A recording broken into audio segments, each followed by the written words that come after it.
G'day guys, it's Ben again, here to bring you another video, and this one is going to be looking at the differences between riveted and butted chainmail and what's better for you. Okay, so there's lots of guys out there, lots of people in the reenactment world, in the LARPing world, in the maybe you're just a collector and maybe you want to do some reenactment. Okay, so chainmail is one of those really big things that so many people really want to buy and have, and that's kind of like one of the big steps into towards the world of whether it is collecting or into medieval reenactment.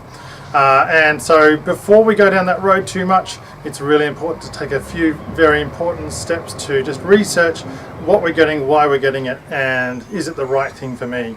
So I guess butted chainmail is fine for any collector or whatever, because you're not really using it. It doesn't have to be particularly superb or whatever. If you're particularly though after historical accuracy, then riveted chainmail is the way to go. So there's three different ways that chainmail is made in today's market.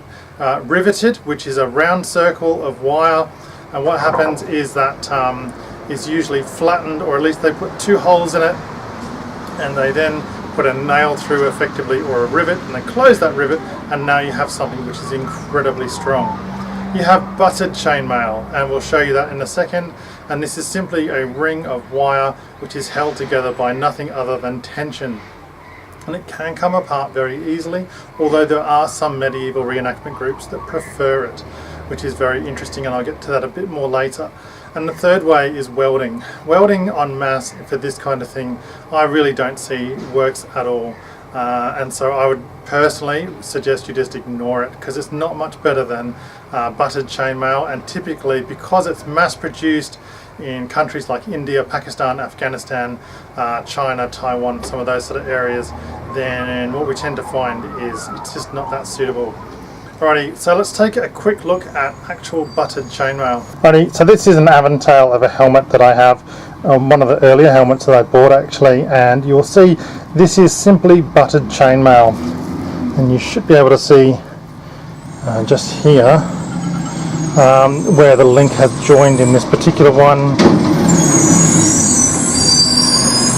Butted chainmail is, as I say, held together by nothing other than tension, and consequently it falls apart very quickly.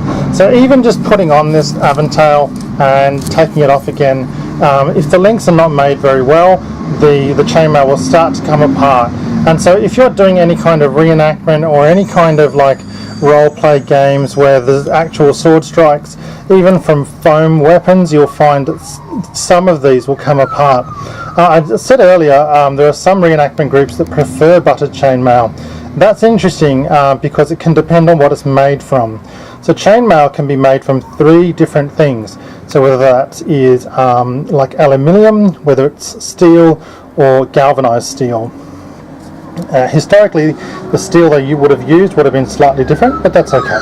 Galvanized steel is pretty good, although the natural finish of steel is even better if you are looking for a genuine, authentic, historically accurate portrayal of your chainmail. The next option here is riveted chainmail. Let's take a look. So this is a coif that I've recently purchased, and you can see the little buttons, so to speak, all over the place. These are the actual rivets, and this is said to be at least 20, if not 50 times as strong as butted chainmail.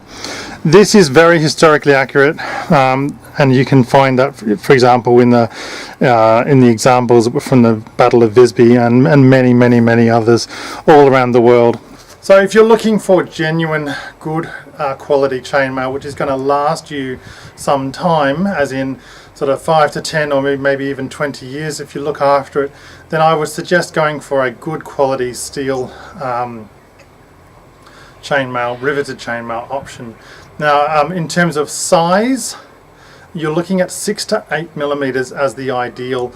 I've seen people using sort of 10-12 millimeter, and it really doesn't look very authentic at all. And swords were designed from about the 12th century onwards as to be able to pierce chainmail. Chainmail is a very old type of armor, and we know it actually goes back as much as 5,000 years. Alrighty guys, well I hope you enjoyed that video on the differences between butted and riveted chainmail and helping you make a choice as to what might suit you for your reasons. Okay, please like, subscribe and share, and I'll catch you in my next video.